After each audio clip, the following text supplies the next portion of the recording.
वैराग्यवर्धिनी नाटिका अपराध क्षणभर का।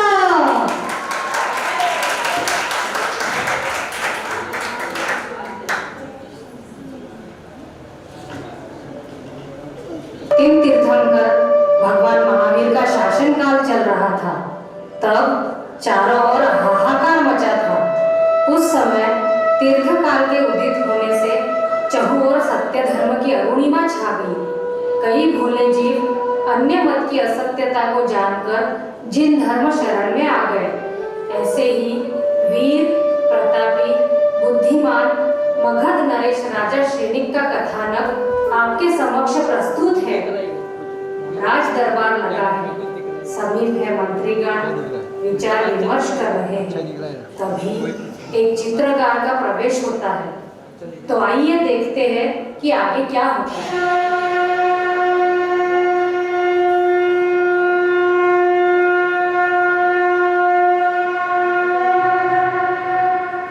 तभी एक चित्रकार एक सुंदरी का चित्र राजा को भेंट देने आता है।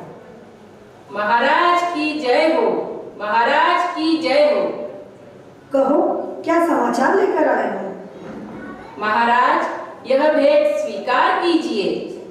यह सुंदरी है, किस देश के राजा की पुत्री है और इस महल की रानी कैसे बन सकती है? राजन, सिंधु देश के राजा चेतक की 7 कन्याओं में यह 6वीं कन्या है। परंतु महाराज, परंतु क्या?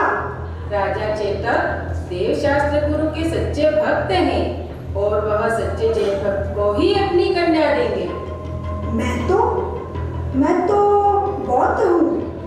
कुमार अभय, तुम जैन श्रेष्ठियों को तैयार करके चेतक राजा के यहाँ जाओ और सावधानी पूर्वक जैन होने का नाटक करते रहना। जी पिताजी, आपकी आज्ञा शिरोधार्य है। अभय कुमार सिंधु देश पहुंच गया और आज्ञानुसार धर्म ध्यान करने लगा। इनके धर्मात्मा होने की खबर राजा चेतक तक पहुंच गई और राजा चेतक ने उन्हें मिलने बुलाया। फिर अभय कुमार राज दरबार पहुंचते हैं।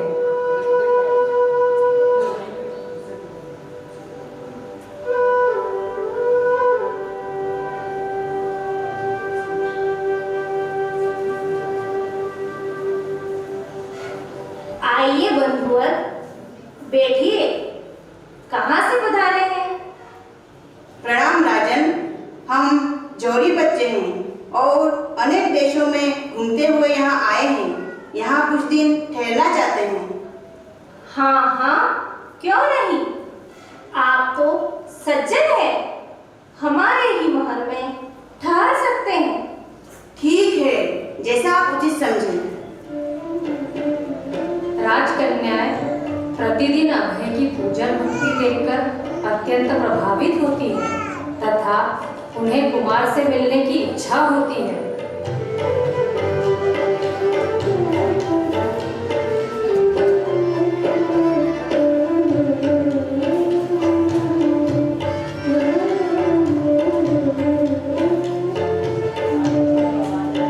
फिर एक दिन पूजन के बाद, आप धन्य हैं, आप जैसा भक्त हमने आज तक नहीं देखा। आप किस देश से आए हैं? आपके राजा कौन है? हम मगध देश के जैन धर्म भक्त रूपवान गुणवान राजा श्रेणिक की प्रजा हैं। राजा श्रेणिक के ज्ञान ध्यान की प्रशंसा सुन करके राजकन्याएं उनसे विवाह के लिए ललचाने लगी और वे अभय से कहती है, कहाँ तो वे पुरुषोत्तम और कहाँ हम। हमारी आंखों में अब नींद कहाँ। अब जब तक हम उनसे मिल न लें, हमें चैन नहीं आएगा। अब तो वे ही हमारे स्वामी बने, नहीं तो यह जीवन बेकार है। कुमार, वे महान श्रेणी हमारे पति कैसे बने? इससे तो कोई उपाय बताइए। क्यों नहीं, अवश्य। यदि आप उनसे मिलना चाहती हैं तो मैं आपकी मदद कर सकता हूँ। मैं एक गुप्त सुरंग बनाऊंगा जिससे हम राजा श्रेणिक तक पहुंच सकते हैं। कुछ ही समय में सुरंग तैयार हो जाती है। इससे अभय कुमार के साथ राजकुमारी चेलना तथा चंदना प्रवेश करती है, किंतु सुरंग के बाहर अभय कुमार और चेलना ही आते हैं। चंदना बीच से लौट जाती है। अभय चेलना को रथ पर बैठाकर राजगृह ले जाते हैं तथा सेठ इंद्रदत्त के यहाँ चेलना को ठहरा देते हैं। कुछ ही समय पश्चात राजा श्रेणिक व राजकुमारी चेलना का विवाह होता है तथा कुणिक नामक पुत्र उत्पन्न होता है। राजपुत्र के जन्म का प्रसंग है। तभी एक ज्योतिषी कहते हैं, महारानी, आप जिस पुत्र को इतना प्यार कर रहे हो, जानती हो, यही अपने पिता की मृत्यु का कारण बनेगा। क्या क्या कह रहे हैं आप? मेरा पुत्र मेरे स्वामी की मृत्यु का कारण बनेगा? नहीं नहीं, ये कैसे हो सकता है? ये नहीं हो सकता।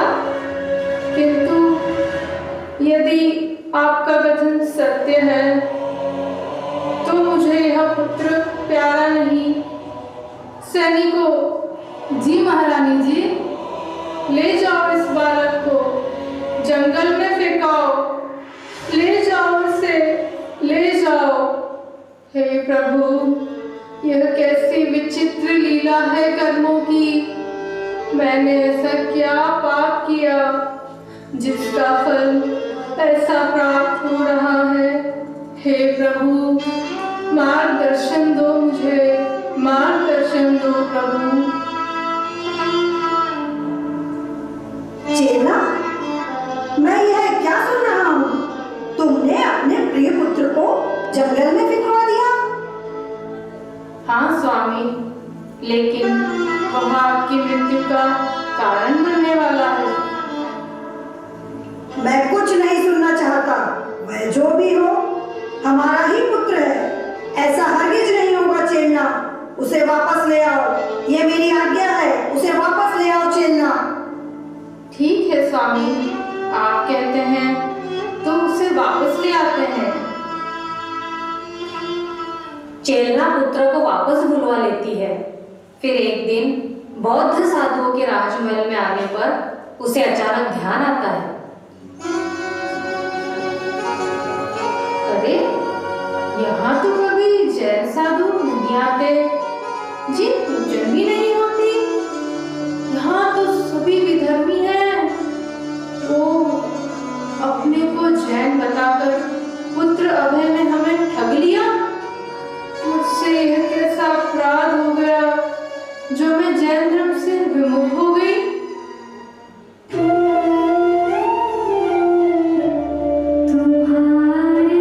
दर्शन स्वामी मुझे नहीं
और ध्यान में बैठ गई। जब राजा श्रेणिक को पता चला तो वे बहुत दुखी हुए और अपने प्राण प्यारी चेलना को बहुत समझाया। उन्हें खुश करने के सभी प्रयत्न किए, किंतु वे हार गए। मैं यह क्या सुन रहा हूँ चेलना? तुमने अन्न जल का त्याग कर दिया? चेलना, कुछ तो बोलो, कुछ बोलो चेलना। तुमने अन्न जल क्यों छोड़ दिया? स्वामी, जैन धर्म व जैन साधु भी श्रेष्ठ है। ये जीव जंतुओं पर दया भी करते हैं। तो आप ही बताएं कि हम इस सुखकारी धर्म को कैसे छोड़ दें? ठीक है रानी, तुम्हें जो उचित लगे वही करो। बस इस तरह दुखी न रहो। हम तुम्हें ऐसे दुखी हाल में नहीं देख सकते चेलना। आप धन्य हैं, आप धन्य हैं स्वामी, आप धन्य हैं। तत्पश्चात चेलना धर्माराधना करते हुए महल में ही सभी को जैनागम पढ़ाने लगी। तू ही शुद्ध है, तू ही बुद्ध है, तू ही शुद्ध है, तू ही बुद्ध है, तू ही गुणानंद की खान है। सुन चेतना अब जागना, सुन चेतना अब जागना। तू ही शुद्ध है, तू ही बुद्ध है, तू ही गुणानंद की खान है। सुन चेतना अब जागना, अब जागना, सुन चेतना। यह समाचार सुन बौद्ध साधु अपना प्रभाव कम होता देख भयभीत होकर राजा श्रेणिक के पास आते हैं। महाराज, सुना है रानी जैनागम महल में पढ़ा रही है। इससे तो बौद्ध धर्म नष्ट हो जाएगा। गुरुदेव, मैंने बहुत समझाया पर वह नहीं मानी। अतः चेलना को जो अच्छा लगे करने देना ही उत्तम है। ऐसा नहीं होना चाहिए राजन। एक बार हम रानी चेलना को समझाना चाहते हैं। रानी गुरुओं को प्रणाम नहीं करती है, इसीलिए क्रोधित होकर, देखो रानी, तेरा जैन धर्म निज धर्म है। वो तो भूखे व नंगों का धर्म है, ज्ञान विज्ञान रहित है। अरे, इन दीन दरिद्रों की सेवा करोगी तो ऐसा ही फल पाओगी। यह सब हमने अपनी सर्वज्ञता से जाना है। आपका यह कथन सर्वथा असत्य है।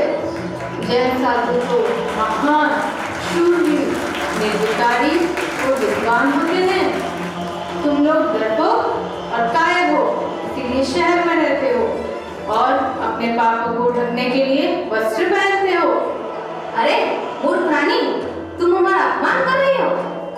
नहीं नहीं, मैं कौन होती हूँ आपका अपमान करने वाली? आपके लिए जलपान का प्रबंध कर लिया है। कृपया आप क्रोध छोड़कर भोजनशाला में चले। हाँ गुरुवर, मैं क्षमा चाहता हूँ। चलिए भोजन ग्रहण कीजिए। आइए, पधारिए, बैठिए गुरुवर, भोजन ग्रहण कीजिए। भिक्षुओं ने बिना विचार आनंद पूर्वक भोजन ग्रहण किया। तदुपरांत चेलना एक जूता उठाकर ले जाती है, चतुराई से भोजन में मिला देती है। अरे वाह, बड़ा स्वादिष्ट भोजन था। अब हम चलते हैं। अरे, मेरा एक जूता कहाँ है? यहीं तो रखा था। यही होंगे, कहाँ जा सकते हैं?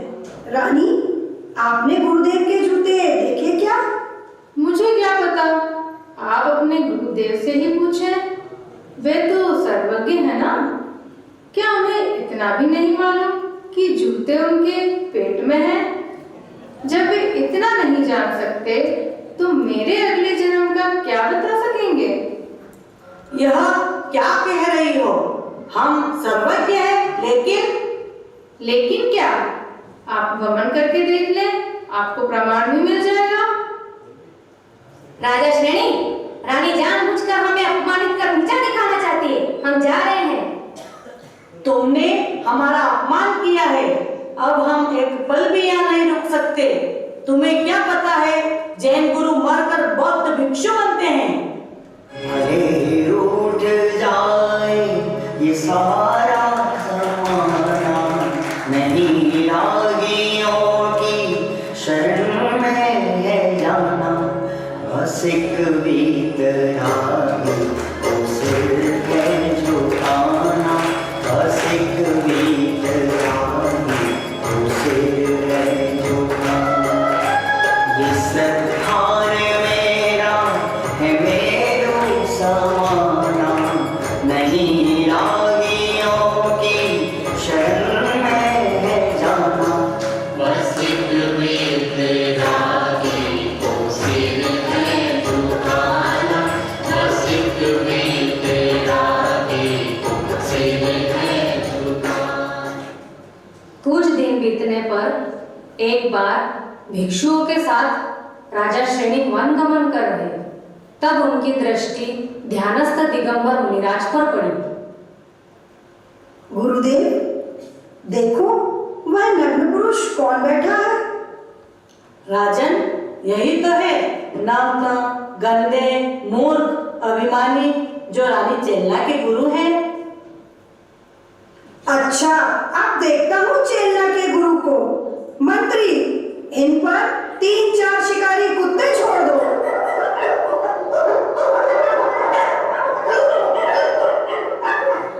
ओह, कैसी अद्भुत महिमा है जैन धर्म की, जिनकी परम शांत मुद्रा देखकर तो पशु पक्षी भी बैर भाव भूल जाते हैं। फिर ये शिकारी कुत्ते, यह भी धर्म प्रभावना से पास आते ही शांत भाव से मुनिराज के चरणों में नतमस्तक हो जाते हैं। जंगल में मुनिराज हो, मंगल स्वरूप निज ध्यावे। बैठ समीप संत चरणों में।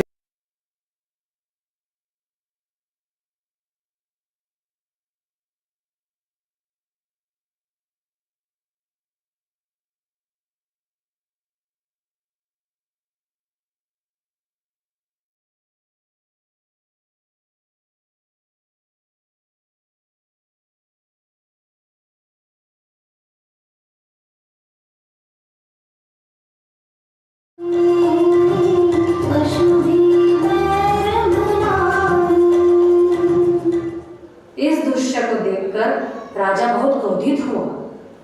लगता है यह कोई तांत्रिक है जिसने कुत्तों को वश में कर लिया। किंतु अब यह सब इनके गले में डालूंगा और फिर देखता हूँ तुम क्या करते हो। महातपस्वी दिगंबर मुनिराज यशोधर के गले में सर्प डालकर राजा श्रेणी महल की ओर चल देते हैं। उधर मुनिराज उपसर्ग जानकर ध्यान मग्न हो जाते हैं। राजा श्रेणी ने तीसरे दिन यह घटना चेल्ला को सुनाई। चेल्ला, तुमने मेरे गुरु का अपमान किया था ना? मैंने भी तुम्हारे गुरु के गले में मारा सर्प डालकर अपने अपमान का बदला ले लिया। हाय, यह तो बहुत बुरा किया आपने। मुझे किस अपराध की सजा मिल रही है? काश मैं कुंवारी ही रहती, हे भगवान। अब मैं क्या करूं? अरे बावली क्यों होती है? वह पाखंडी तो अब तक सांप फेंक कर भाग गया होगा। नहीं नहीं, वे मेरे गुरु हैं। हे नाथ, दिगंबर साधु तो सर्व समझकर पर्वत की तरह अचल रहकर ध्यान में लीन हो गए होंगे। ऐसी बात है तो चलो अभी चलकर देख लेते हैं। सत्य सामने आ जाएगा, दूध का दूध और पानी का पानी हो जाएगा। मुट्ठी में खांड भरकर रानी, राजा, अभय कुमार तुरंत जंगल पहुंचते हैं। रात्रि काल हो गया है। मुनिराज ध्यान में लीन है। सारा शरीर चींटियों से भरा है। हे स्वामी, ओ भयंकर उत्सर, चींटियों ने शरीर को काट दिया। ओह, कितनी सूजन आ गई। कोई उपाय कीजिए नाथ, कोई उपाय कीजिए। पुत्र अभय, तुम मुनिराज की भैयावृत्ति कर दो। जमीन पर चारों ओर रानी चेलना खांड डाल देती है। चींटियां शरीर से उतरने लगी। राजा सैनिक ने गीले कपड़े से मुनिराज का शरीर पहुंचकर वही सुबह होने की प्रतीक्षा में बैठकर प्रभु स्मरण करने लगे। इस तरह सुबह मुनिराज ने ध्यान तोड़कर दोनों को धर्म वृद्धि आशीर्वाद दिया। अरे यह क्या? मैंने तो इनका अहित किया, फिर भी मुझे धर्म वृद्धि का आशीर्वाद। ओह, ये कितने महान हैं और मैं सचमुच निंदा का पात्र हूँ। मुझे क्षमा करें प्रभु, मुझे क्षमा करें, मुझे क्षमा करो प्रभु, मुझे क्षमा करो। अरे भव्य प्राणी, अपनी भूल पर इतना खेद क्यों? यही तुम्हारी शिक्षा है। इससे शिक्षा ग्रहण करके अपनी भूल सुधार लो। भूले हुए भगवान को याद करो। भगवान बनने की सामर्थ्य को जानो, पहचानो, स्वीकार करो। हे कृपालु, मेरी सुप्त सामर्थ्य को जगाने वाले, आपने मेरे मन की बात को कैसे जान ली? आप तो अंतर्यामी हैं। तीनों प्रणाम कर राजमहल लौट जाते हैं। अब से श्रेणिक राजा भी जिन धर्म का सच्चा भक्त बनकर नित्य पूजन पाठ स्वाध्याय आदि करने लगा। एक बार विपुलाचल पर्वत पर भगवान महावीर स्वामी का समोशरण आया। राजा श्रेणिक ने भी वहां जाकर हजारों प्रश्न पूछे और मुख्य श्रोता बन गए।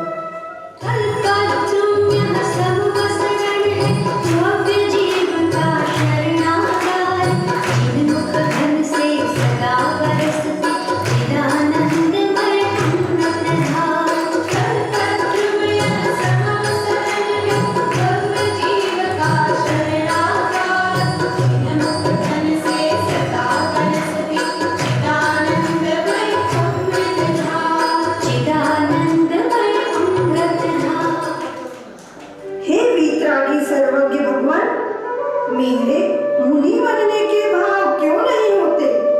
शाश्वत सिद्ध भूमि समेत शिखर जी के दर्शन क्यों नहीं हो पा रहे हैं? ऐसा क्या हो रहा है मेरे साथ? वत्स, क्योंकि तुमने नरक का बंद कर लिया है, परंतु पुण्य कर्म के प्रताप से वहां से निकलकर उत्सर्पिणी काल के प्रथम काल में महापद्म नामक पहले तीर्थंकर बनकर धर्म प्रवर्तन करोगे। ओह, यह तो अति हर्ष की बात है।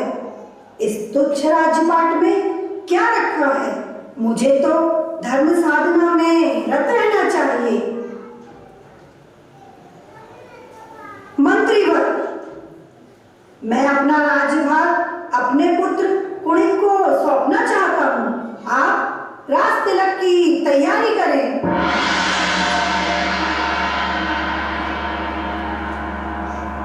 राजा श्रेणिक आत्म साधना में रत है। उधर राजा बने कुणिक सोचने लगा। पिता ने बाल्यकाल में मुझे जंगल में फिरवा दिया था ना, तो मुझे भी बदला लेना चाहिए। मंत्री जी, जाओ उस दुष्ट को बंदी बनाकर घोर यातना दो। महाराज क्षमा करें, मैं यह दुस्साहस कैसे कर सकता हूँ? ये हमारा आदेश है। मंत्री विवश है राजाज्ञा मानने को। कर्म की यही गति है। एक दिन कुणिक भोजन कर रहा था तो उसके पुत्र ने भोजन में लघु शंका कर दी, किंतु कुणिक ने पुत्र मोह में कुछ ध्यान नहीं दिया तथा माँ, मेरे समान इस जगत में पुत्र मोही और कोई नहीं हो सकता। अरे तू ही क्या, सभी का पुत्र मोह ऐसा ही होता है। याद है बचपन में जब तेरी उंगली में फोड़ा हुआ था, तब दुर्गंध की परवाह ना करते हुए तुम्हारे पिता ने ही मुंह में तेरी अंगुली डालकर मवाद चूस कर फेंका था। तब तुम्हें आराम मिला था। जिसने तुझे पढ़ाया लिखाया, राज्य संपदा दी, उनके साथ ही तूने ऐसा क्रूर व्यवहार किया। धिक्कार है तुझे। अरे पापी कृतघ्नी, उन्हें मुक्त कर और उनके चरणों को छूकर माफी मांग। हाँ माँ, मैं बड़ा नीच हूँ, पशु तुल्य हूँ। मैं भ्रमवश पिता से द्वेष करता रहा हूँ। मुझे क्षमा दो, मुझे क्षमा दो माँ। मैं अभी जाकर पिताजी से क्षमा याचना करता हूँ और उन्हें मुक्त करता हूँ। इधर शीघ्रता से कुणिक कारागृह की ओर बढ़ रहे हैं। उधर राजा श्रेणिक कुणिक को अपनी ओर आते देख सोचते हैं, इतने दिनों से भूखा प्यासा रखकर मेरा इतना अपमान किया। हे भगवान, अब और नहीं सहा जाता। अरे शायद यही मेरी गति होनी थी, अब और दुख देने आ रहा है। यह सोचते हुए घबराहट में उनका सिर पैनी सलाखों से टकरा जाता है और वे जमीन पर गिर पड़ते हैं। ओह, अपराधी मैं क्षण भर का, अपराधी मैं क्षण भर का, अपराधी मैं क्षण भर का। पिताजी, पिताजी, हे भगवान, अपराधी में क्षण भर का, अपराधी में क्षण भर का। पिता की मृत्यु देखकर कुणिक के तो होश ही उड़ जाते हैं। चेल्ला भी बेहोश हो गई। संपूर्ण देश में हाहाकार मच गया। अपराधी में क्षण भर की, यह संसार असार है, इसमें क्षणिक भी सुख नहीं है। मुझे अब दीक्षा ग्रहण करनी चाहिए।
ऐसी पवित्र वैराग्य भावना की लहरें चेल्ला के अंतर्मन में उछलने लगी और वह संसार स्वरूप को पहचान कर सर्वथा उदासीन होकर आरी का रत्न चंदनावती से दीक्षा ग्रहण कर आत्मकल्याण के मार्ग का अनुसरण करने लगी।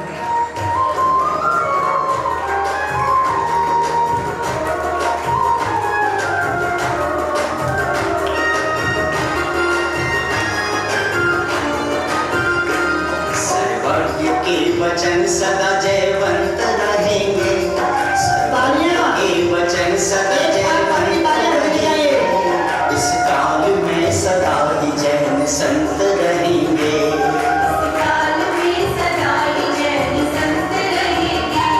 जिन धर्म में अंत तक वही जीवंत रखेंगे, जिन धर्म में अंत तक वही जीवंत रखेंगे। इस काल में सदा ही जैन संत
मुझे सुनाई थोड़ा सा कम दे रहा है, आपकी तालियां मुझे ज़्यादा सुनाई देती हैं।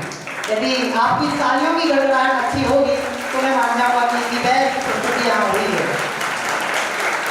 विनोद जी भाई साहब एक्सेप्ट करें? ओके डन, बहुत बहुत धन्यवाद, आप सबने तालियां बजाई। मैं बिना किसी औपचारिकता के सीधे सीधे ये बहुत ही आकर्षक, मनोहारी और हम सब के लिए विशेष प्रेरणापरक है अपराध क्षण भर का नाम की है लघु नाटिका हम सभी ने यहाँ जो एक सुंदर मंचन यहाँ पे देखा है, मैं जो ये पात्र यहाँ उपस्थित हैं जिनके माध्यम से यह नाटक इतना रोचक आकर्षक बना। सर्वप्रथम इस नाटक को जो विस्तृत रूप प्रदान किया, लिखा, ऐसी मैं जिन पात्रों के नाम लूँ वो थोड़ा थोड़ा सा आगे आते जाएं ताकि सबके ज्ञान में आए कि कौन ने इस नाटक में किसकी भूमिका निभाई। नाटक को जो विस्तृत रूप प्रदान किया, ऐसे लिखा श्रीमती पूजा जी। एक बार जोरदार तालियां। यह राजा करण्य की भूमिका में भी हमारे बीच में नाटिका में थी। साथ ही इसी नाटक को जिन्होंने सृजनात्मक रूप प्रदान किया, बहुत मेहनत की, प्रयास किया, ऐसे हमारे भाभी डॉक्टर सोनल जी गए, आप आगे आए। साथ ही सूत्रधार की भूमिका भी आपने इस नाटक में निर्वहन की।